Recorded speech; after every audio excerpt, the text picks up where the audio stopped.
everybody, Jack Powers. We're here with Chronicle number 47. In Chronicle number 46, you'll remember I was explaining how I was being processed into the ADX Supermax, the Supermax max security prison, federal prison in Florence, Colorado. And we got through those initial stages where I had to be stripped out. They made me squat and cough, and me and the unit manager had a few words behind that where I suggested that he stick something up his ass when he got home and then squat and cough and see if it falls out. It was clear to me at that point that this was, every single thing is out of your control. From the moment they put the chains on you to put you on the bus that's going to ADX, you probably got a little more freedom there than you do at the actual ADX, but you have no freedom whatsoever over what is happening to you. You have no input into the process. None. You are treated as if you are just really just a number. You're treated as if you're not even a human being. You're just a number. That's how I believe their minds, I believe these folks are trained, brainwashed really, to think of human beings as being like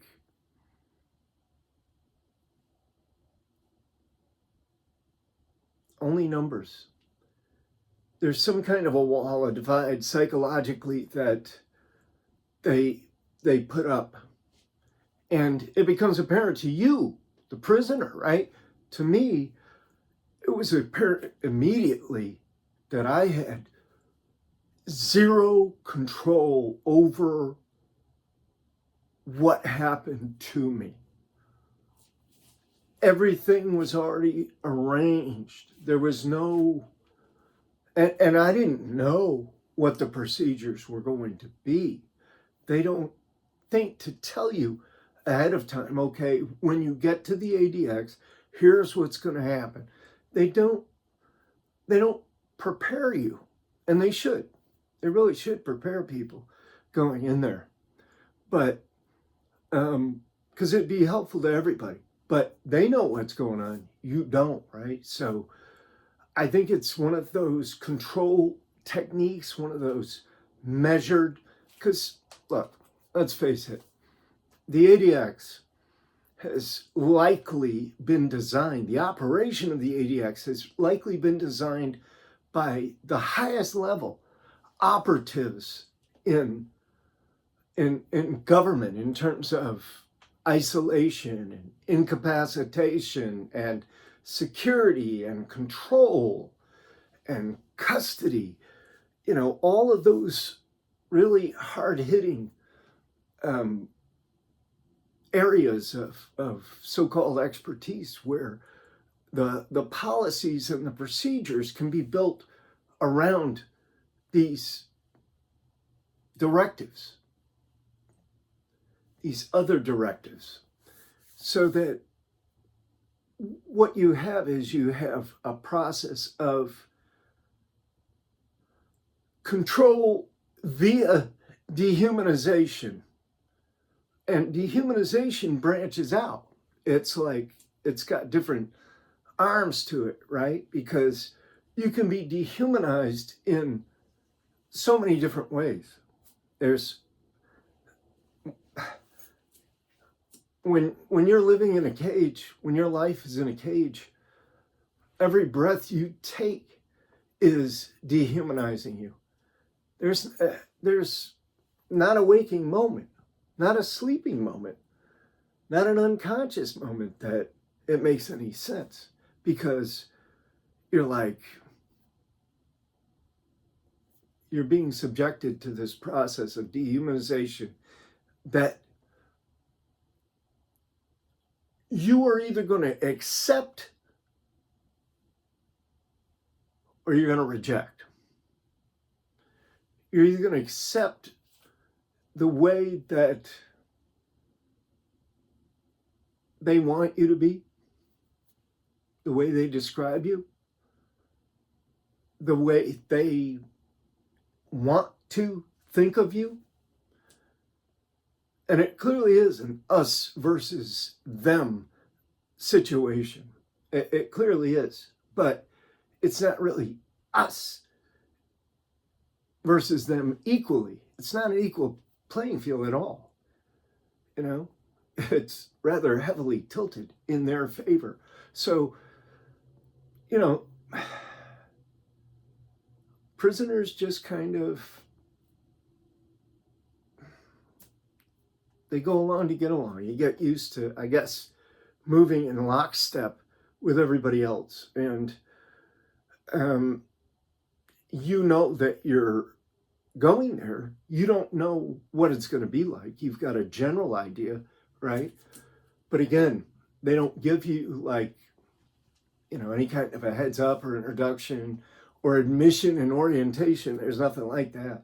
So the next step for them was to take me through medical. And so they got me all chained back up, belly chain, black box, double lock, shackles, double locked. I'm wearing boat shoes and one of the pants and shirts that they give you. It's like a khaki color.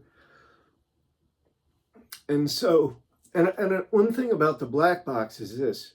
When you have the black box on, it holds your arms, because the black box goes like this, straight across between the cuffs. It comes straight across like this, the box. And it usually has a locker. It has a chain that locks back to your belly chain or what have you. The thing about it is that it locks your wrists and your arms in a straight or parallel line. You can't bend your arms outward because it holds the cuffs straight. So you can't bend unless you want the cuffs to bend against the bone and the skin in your wrist. You can't bend. So they know this. They know that I've seen grown men. I've seen strong, grown men break down and cry in a holding cell with a black box on. Yep, absolutely have. I'll tell you when we get to this part. It's later on, but yeah, we almost had a riot one time in a U.S. Marshals holding cell. It was, in effect, a riot because we all rebelled. We all rejected what they were fucking doing. But I'll tell you about that later. But I've seen grown men cry from having these things on and that constant pain in their wrists. And, you know, I'll tell you too, that what I had done was I had taken, because of the way that the cuffs, they can be used as weapons and are by correctional officers, definitely. Not all correctional officers fall into that category of being sadistic pieces of dirt. I'm not saying that. But the ones who do and do get away with it, and even the ones who don't, they still have the general knowledge that handcuffs and shackles are used as a method to inflict pain on prisoners. There's no question about it. It's not just to restrict your movements. It's to inflict pain by putting a, can you imagine just a C-shaped clamp, just steel, thin steel pieces, just being clamped, just ratcheted down on your wrists or on your ankles. Yeah. Yeah, I mean, it's how they use them, right? So what I did was I figured, okay, they put these on like this because many times I had like, you could feel the bone after you wore the cuffs with a black box, like on a flight or something. You could feel where it had pressed right into the bone on the forearm, right up toward the wrist. So what I did was I got these pieces of stainless steel wire. It's kind of thick. I don't know what gauge, maybe 20, 22. It's kind of thick. Maybe more than that, a little bit, but it kind of thick. And I got this wire out of this inhaler, right? That this older dude had in a holdover. He had this albuterol inhaler. And the inhaler, the device itself, had a spring in it. So if you broke this open, the spring, little stainless steel spring, would come out. It was about maybe, I don't know, 7, 8 inches long if you straighten it out. But I would take pieces of it and put it under my skin right by my wrist. I mean, look, right here, I'll show you. Look, there's still a piece in there. You see that right there? You see that? Yeah, still pieces in there. Because when they clamp it on your wrist and you've got a piece of stainless steel wire going across there, now it's a different story. Now they can clamp that son of a bitch as hard as they want, really.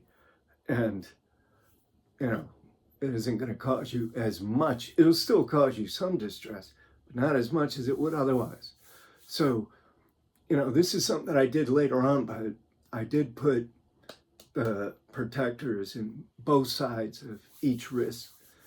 The ankles you really can't do much about because the tendons, the ligaments and tendons that expand when you walk, you know, your Achilles tendon, you can't really do anything, you know, to ease those, except when they put them on you, they usually pull your socks down and they'll put them against your flesh and put them on like that. And then if there was a way for me to reach down, like if I was put in a holding cell or if I could just bend down right there and pull my socks back up underneath the cuffs, get them between the cuffs. Or if I couldn't, I would ask one of the officers, I would, you know, the one putting them on, I'd say, you know, the one that pulled them down, I'd say, could you put my socks back up underneath those cuffs, please, so they don't tear into my leg? And usually I get, you know, the response that I wanted, but not always. Anyway, I'm digressing a little bit, but I want to tell you about this medical situation in R&D because they take you in there and they walk you down these hallways and you've got to wait in this hallway, and then this door over here opens and there's this black dude wearing a white lab coat and he's got his, you know, stethoscope hanging and stuff in his pockets, and older dude, grayish hair, black dude, right, from Nigeria, a Nigerian. So he's like, yeah, bring him in. This is Powers, huh? Powers, what's your number? What's your number?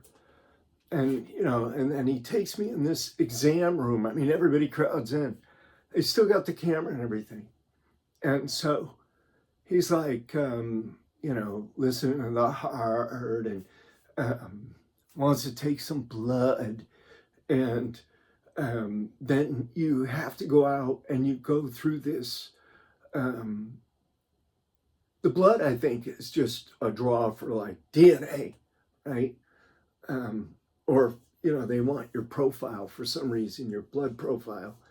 And there's a lot of shenanigans that goes on with the medical stuff in the Federal Bureau of Prisons and elsewhere. I mean, I'm not saying everywhere, but in the Federal Bureau of Prisons, yeah, there's a lot of shady shit that goes on. So for whatever reason, they want your blood and just a general, you know, physical. You get on, you weigh yourself, you step on the the scales, and you're in the chains, right? And they know how much the chains weigh. They'll be like, okay, that's, that's minus 12 pounds. What's he got? About 12 pounds on it. Yeah, 12. Minus 12. Okay, how's your 179? Blood pressure, all that stuff, which mine is probably pretty high right then. Then they want you to be x-rayed.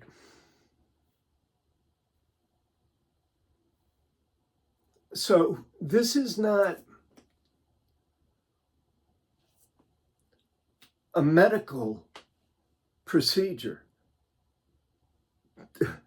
I mean, I'm like, no, I don't want to be x-rayed. I refuse to be x-rayed. I'm not giving my consent to be x-rayed. You don't have to. You don't have to give your consent. We're going to x-ray you. Whether you want to be x-rayed or not, it's not a medical issue. It's a security issue. So the question pops in my mind, can they use a medical method or technique in order to somehow enhance their feeling of security? Can they do that? Apparently they can, because they've got the might. They've got the force of power. So when we come back, we're going to pick this up. We're going to keep talking about this. These are important issues and subjects. I appreciate you. I will see you back here very soon.